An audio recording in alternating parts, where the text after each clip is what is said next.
Good morning student. History का chapter number 8, उसी में आज आगे हम पढ़ेंगे ऑर्गेनाइजिंग द रिफॉर्म, सुधारों के लिए संगठित होना। द ब्रह्म समाज। द ब्रह्म समाज फॉर्म्ड इन 1830। ब्रह्म समाज की स्थापना कब की गई? 1830 में। और ये किसने की थी? राजा राम मोहन रॉय ने इसकी स्थापना करी थी।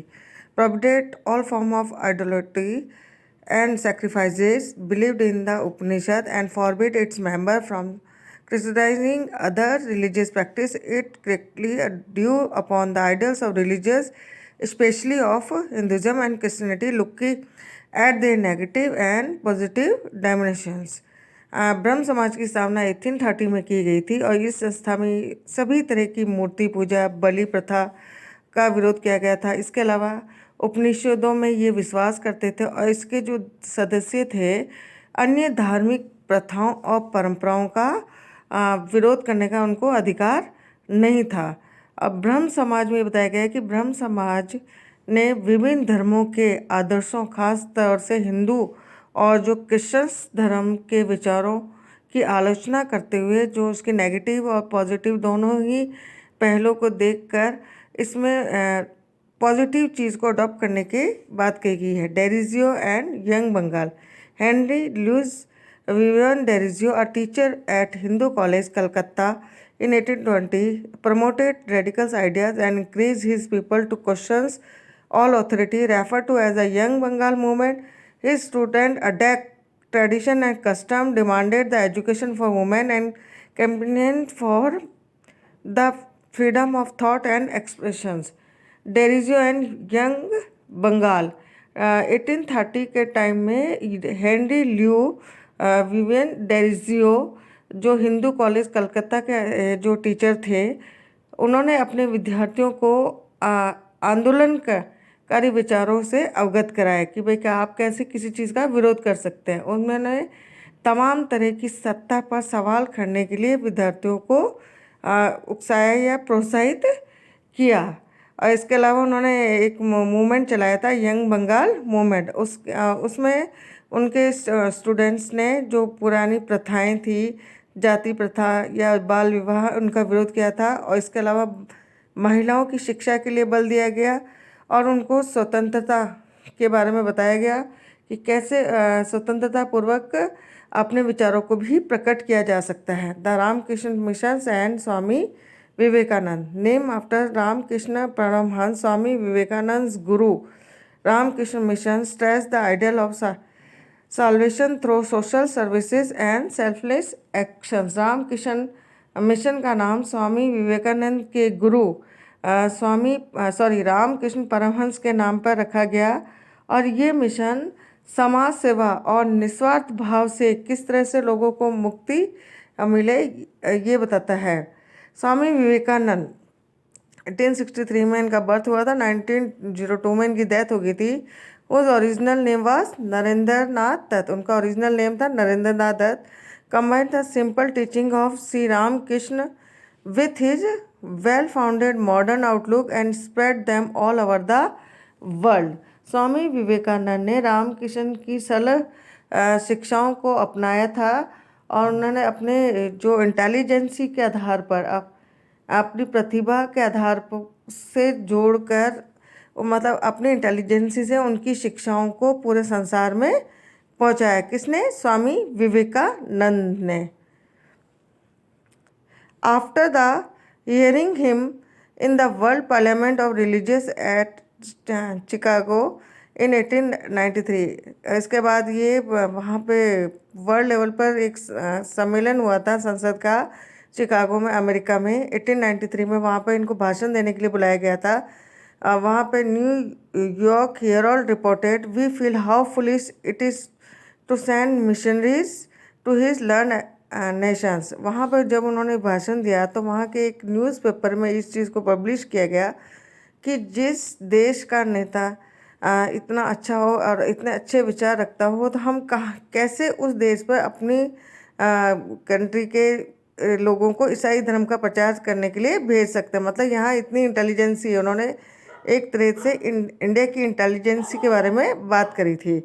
Swami Vivekananda was the first Indian in to this learn nation modern times who re-established the spiritual preeminence of the Vedant philosophy on a global scale. Swami Vivekananda पहले ऐसे व्यक्ति थे जिन्होंने वेदों के बारे में पूरे वर्ल्ड लेवल पर आध्यात्मिक बातें बताई थी. But his mission was not simply to talk of religions. He was extremely, मतलब उनका जो मिशन था खाली धर्म के बारे में बात करने का नहीं था. He was deeply pain to the poverty. इसके अलावा यहाँ पर जो इंडिया में गरीबी थी, मिजरीज ऑफ हिज कंट्री में, देश के लोगों की दयनीय हालत थी, उससे वो काफ़ी दुखी थे. His family believe that any reform could became successful. उन्होंने कहा कि कोई भी आंदोलन तभी सफल हो सकता है only by uplifting the condition of the masses, जब विश्व के सभी देश एक होकर इसके खिलाफ लड़े. Therefore his clear call to the people of India was to rise above the narrow confines of their religions to kitchens. उन्होंने स्वामी विवेकानंद ने भारत के लोगों को ये कहा कि रसोई घर के धर्म कुछ संकीर्ण जो नैरो माइंडेड लोग हैं उससे बाहर निकल कर आकर विश्व स्तर पर अपने विचारों का प्रचार करें. मतलब ब्रॉड माइंडेड बनने के लिए इंडियन लोगों को मोटिवेट किया किसने? स्वामी विवेकानंद. और ताकि वो अपने रिलीजन ऑफ द किचन, मतलब अपने संकीर्ण विचारों से बाहर निकलकर वर्ल्ड लेवल पर आके लोगों की सेवा की जाए. By sending out this call he made a single contributions of the nationalism in India. His sense of nationalism was how narrow in its conception. He was convinced that many of the problems facing the mankind could only be overcome if the nations of the world come together on an equal footing. तो उन्होंने ये कहा कि ये सारी problems जितनी भी मतलब मानव जाति को लेकर जो भी समस्याएं हैं ये तभी दूर हो सकती है जब इस विश्व के सारे कंट्री एक साथ होकर मानव के लिए, मानव समाज के लिए, मानव जाति के लिए काम करें.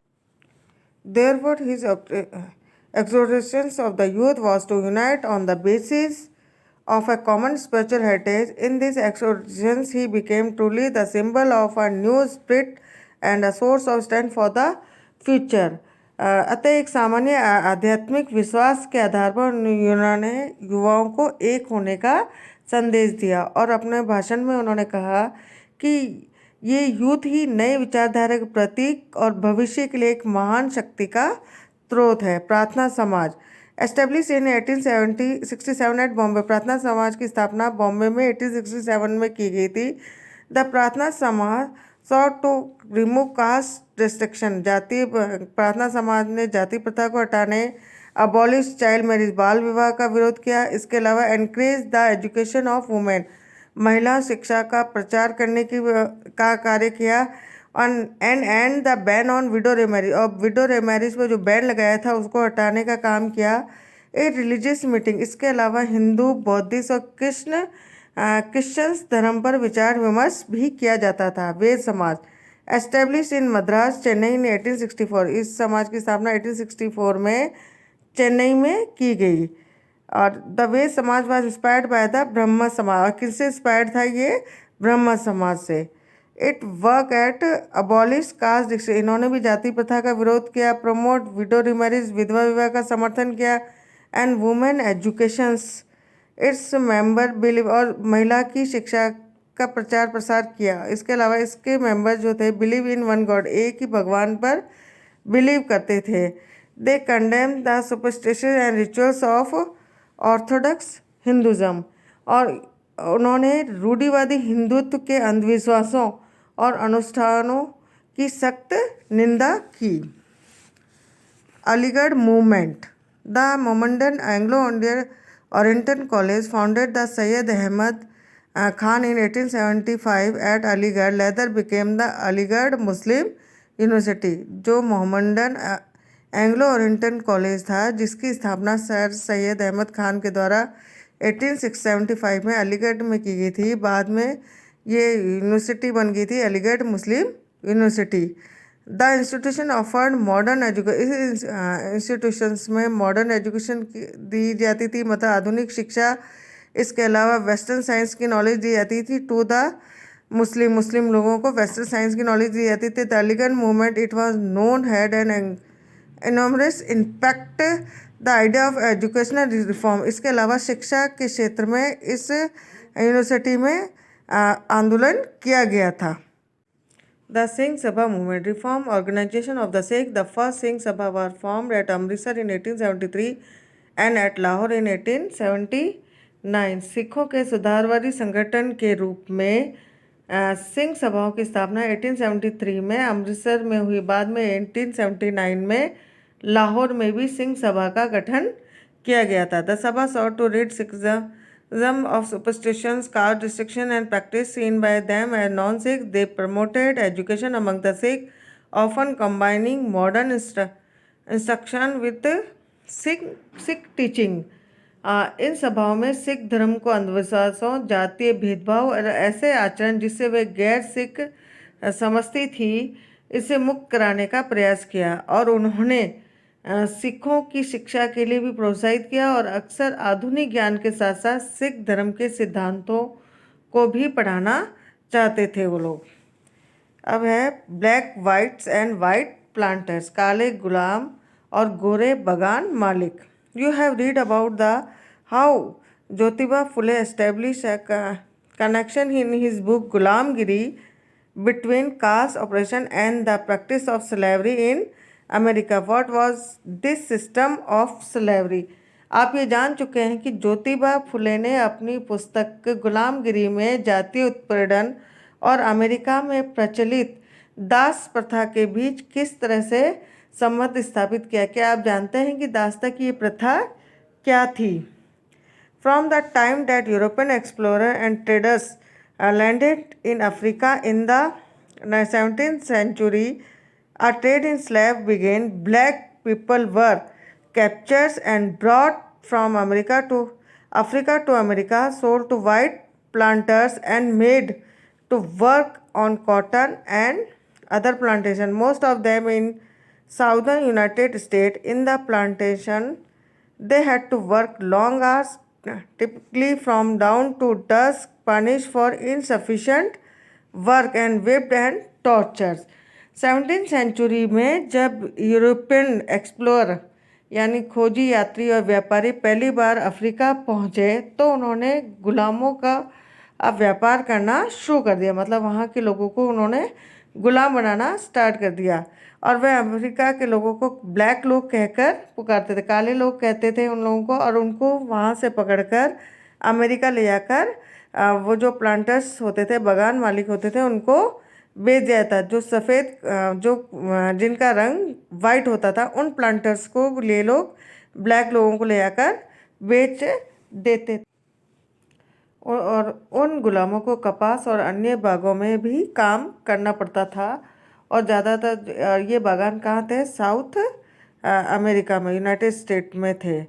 और अगर ये ढंग से काम नहीं करते थे तो उनको बहुत, मतलब ये सुबह से शाम तक काम करते रहते थे। अगर ये वर्कर ढंग से काम नहीं करते थे तो उनके मालिक इनको सजा देते थे, कोड़ों से पीटते थे और तरह तरह की यातनाएं देते थे। Many people white and black oppose slavery through organized protests. In doing so, they invoked the spirit of American Revolution of 1776, exhorting, "See your declaration, American. Do you understand your own language?" In his moving Gettysburg Address, Abraham Lincoln held that those who had fought slavery had done so for the cause of democracy. He argued the people of strive for racial equality, so that government of the people, by the people, for the people, shall not perish from the earth. श्वेत और अश्वेत मतलब गोरे और काले सभी तरह के लोगों ने संगठित होकर दास प्रथा का विरोध किया। इस क्रम में 1776 में अमेरिकन क्रांति की भावनाओं का हवाला देते हुए आह्वान किया कि अमेरिका वासियों, अपने घोषणा पत्र को देखो, क्या तुम्हें अपनी भाषा भी समझ में नहीं आती?